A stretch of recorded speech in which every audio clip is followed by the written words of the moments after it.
अगर आपने इस वीडियो पर क्लिक किया है या फिर इसे देखना शुरू कर चुके हैं तो जाहिर है कि या तो आपने एसआईपी के जरिए म्यूचुअल फंड में निवेश किया हुआ है या फिर आपकी इसमें दिलचस्पी है। लेकिन क्या है कि इन दिनों भारतीय शेयर बाजारों में लगातार जारी गिरावट के कारण म्यूचुअल फंड पोर्टफोलियो का रिटर्न अच्छा नहीं आ रहा, जिससे निवेशकों में भारी निराशा है। सवाल उठ रहे हैं कि एसआईपी यानी सिस्टमैटिक इन्वेस्टमेंट प्लान का गुबार फुस हो गया है या फिर ये अभी भी सही है। क्या है एसआईपी का 843 फॉर्मूला जिससे आप बन सकते हैं करोड़पति?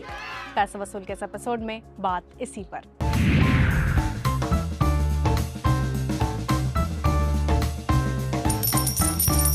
जब बाजार तेज भाग रहा था और शेयर बाजार में हरा रंग या खरीदारों का ही बोलबाला था, तो नए इन्वेस्टर्स ज्यादा रिटर्न्स की चाह में शेयर बाजार का रुख कर रहे थे। हर महीने एसआईपी के जरिए करोड़ों रुपए का निवेश हो रहा था। लेकिन फिर कभी अमेरिकी राष्ट्रपति डोनाल्ड ट्रंप के फैसलों ने तो कभी खराब नतीजों ने बाजार को हिलाया और तब एहसास हुआ कि म्यूचुअल फंड्स के आखिर में वो जो डिस्क्लेमर आता है कि म्यूचुअल फंड में निवेश जोखिमों के अधीन है, ब्ला ब्ला, उसकी भला अहमियत क्या है। खैर, शेयर बाजार है तो एक तरफा तो चलेगा नहीं, कभी गिरेगा तो कभी चढ़ेगा।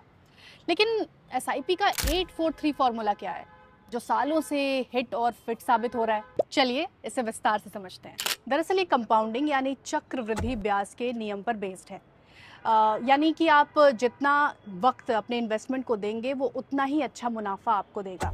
जानकार बताते हैं कि पहले 8 साल ये आपको मॉडेस्ट रिटर्न देता है। यही वो समय है जब आपके धैर्य की परीक्षा हो रही होती है।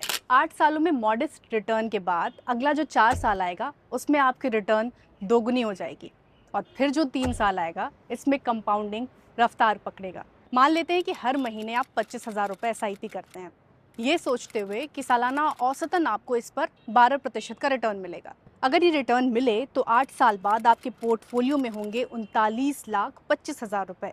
इसके अगले 4 साल बाद ये रकम हो जाएगी 77,02,000 रुपये और इसके अगले 3 साल बाद ये बन जाएंगे 1,08,00,000 रुपये।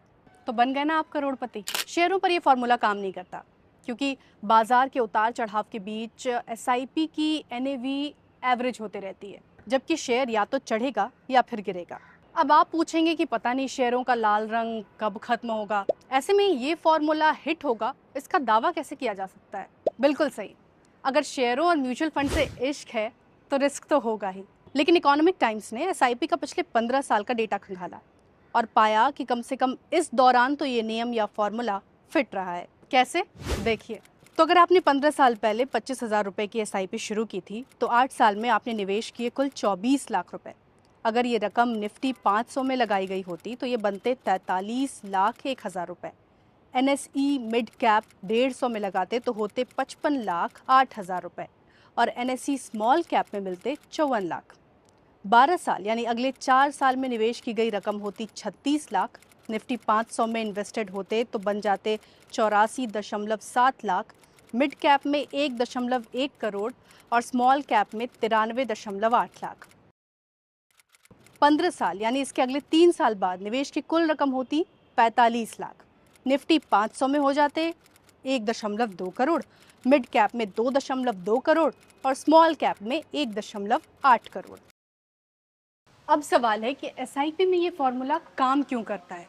तो दरअसल कंपाउंडिंग इंटरेस्ट अपना असर दिखाने में समय लेता है। शुरुआत में रिटर्न्स की रफ्तार धीमी होती है, लेकिन जैसे ही कंपाउंड का पंच पड़ता है रिटर्न भी रफ्तार पकड़ने लगता है। और एक बात, भारतीय शेयर बाजार के इतिहास में ना एसआईपी ने 8 साल बाद कभी भी नेगेटिव रिटर्न नहीं दिया। पर फिर आखिर में वही बात दोहराऊंगी कि शेयर बाजार है तो उतार चढ़ाव जारी रहेगा, इसलिए अपना निवेश सोच समझ के करें, अच्छे से रिसर्च कर लें, क्योंकि अच्छा रिटर्न पाने की जो लालसा है वो कभी भी लालच में बदल सकती है। पैसा वसूल के इस एपिसोड में इतना ही।